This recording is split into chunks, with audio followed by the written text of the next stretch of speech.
le docteur Ariel Henry à prendre la parole pour également préciser les circonstances de cette reprise.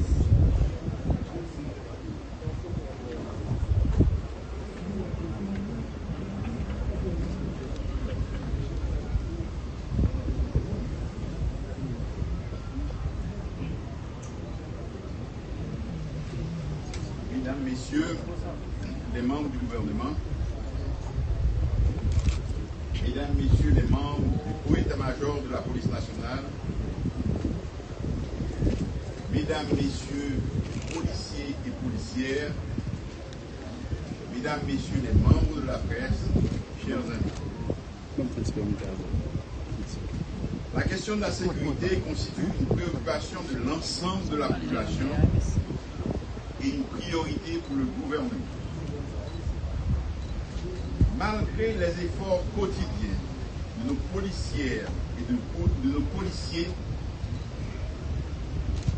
nos concitoyens attendent encore plus de nous pour garantir leur sécurité et pour leur permettre de vaquer à leurs occupations quotidiennes partout sur le territoire sans avoir à craindre pour leur vie.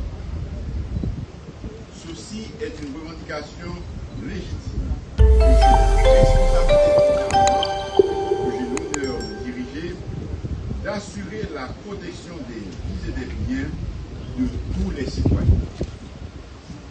Les bandits, les hors-la-loi ne peuvent pas continuer à défier l'autorité de l'État et à terroriser les paisibles citoyens.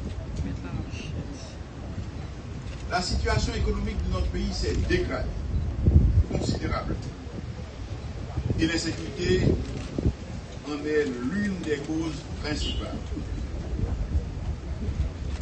Malgré la précarité de nos ressources budgétaires, il nous incombe de dégager les moyens qu'il faut équiper les hommes et les femmes qui ont choisi de s'engager dans la police nationale et de mettre leur vie en danger pour préserver la nôtre.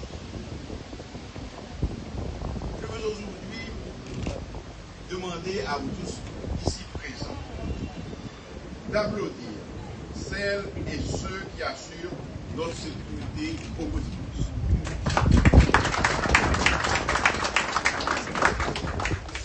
Ils méritent notre reconnaissance et notre respect. Ils méritent aussi que nous fassions les sacrifices qui s'imposent pour leur fournir les équipements dont ils ont besoin pour accomplir leur devoir. J'ai tenu à venir en personne participer à cette cérémonie de remise de matériel roulant à la Direction générale de la police nationale. Ce faisant, je veux signifier clairement à tous ceux qui seraient tentés d'en douter que mon gouvernement est déterminé à combattre l'insécurité et les gangs. C'est avec nos meilleures ressources que nous commençons aujourd'hui à donner ces 16 véhicules tout-terrain à la PNH qui en a grand besoin.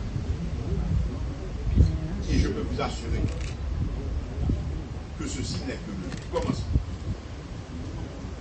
Nous allons, dans les jours et les semaines qui viennent, poursuivre ce effort et à donner à la PNH d'autres équipements adaptés à la lutte sans merci que nous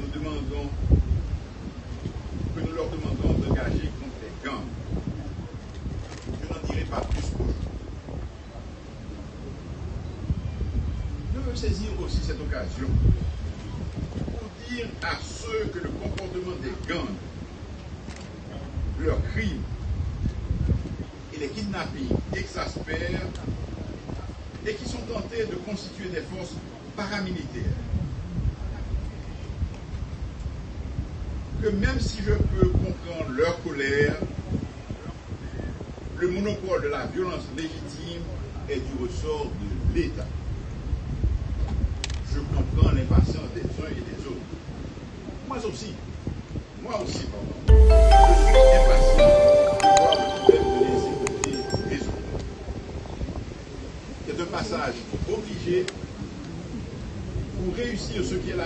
principale de mon gouvernement qui est de remettre le pouvoir dans les meilleurs délais à des élus choisis par la majorité du peuple haïtien dans le cadre d'élections libres, impartiales et démocratiques.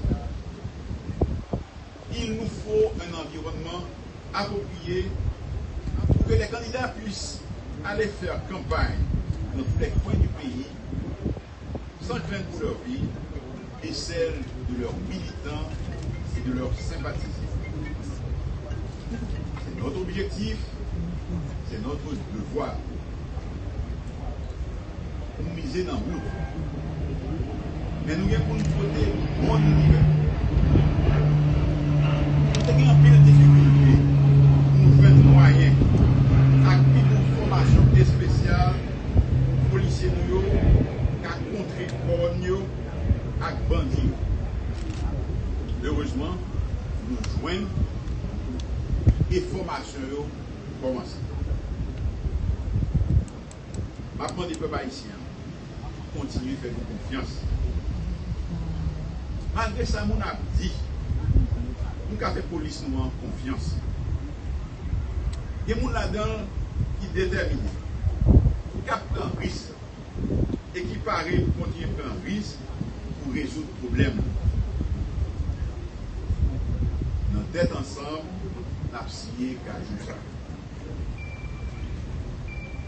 Nous savons pouvoir compter sur nos forces de police et les moyens que nous leur donnons aujourd'hui pour qu'ils puissent avoir l'aide à bâtir cet environnement sûr et stable dont nous avons tant besoin. Nous avons en même temps besoin du support de toute la population.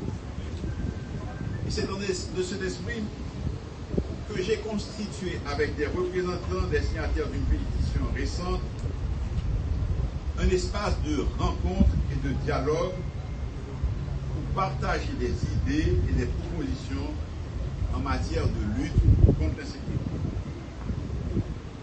Nous avons remporté plusieurs victoires en travaillant la main dans la main avec le secteur privé pour faciliter la livraison du carburant et pour protéger les affaires des opérateurs du bord de mer.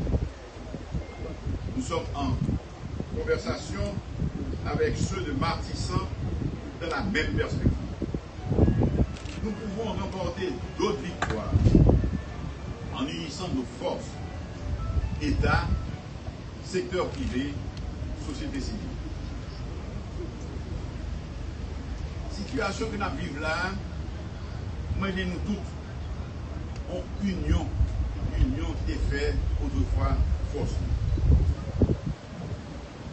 Pas suspendre répéter. Pas de place pendant la période intérimaire ça pour division, pour une pour un cœur, pour une bataille l'une à l'autre, pour une bataille entre frères.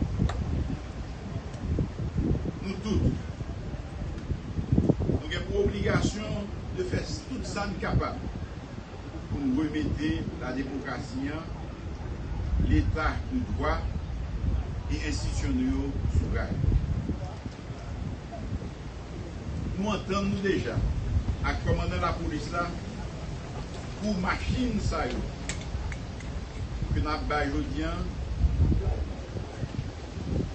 qui a servi pour nous assurer une plus présence de la police dans la rue, avec le quartier. Je recommande à la PNH de bien les entretenir et de faire un bon usage des équipements que nous venons d'acquérir au prix de lourds sacrifices en vue de mettre en application les plans qu'ils ont élaborés. Messieurs les policiers, le pays a besoin de vous. Le pays compte sur vous. Dans cette période pascale, que Dieu jette un regard favorable sur notre cher Haïti et sur chacun de nous. Merci.